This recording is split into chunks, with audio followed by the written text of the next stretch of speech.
It's winter at last in Australia. So, you know what that means? It's soup season.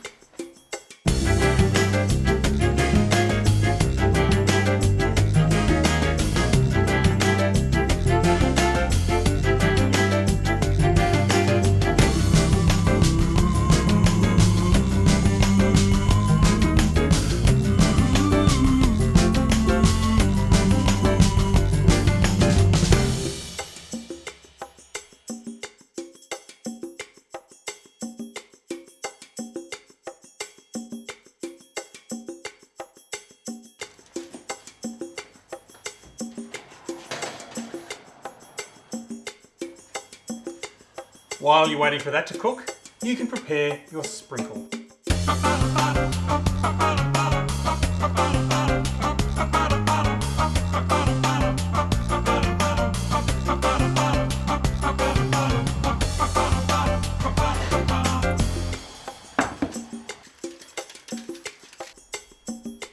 Once they've cooled down a bit, you need to blend them up with a little bit of vegetable stock.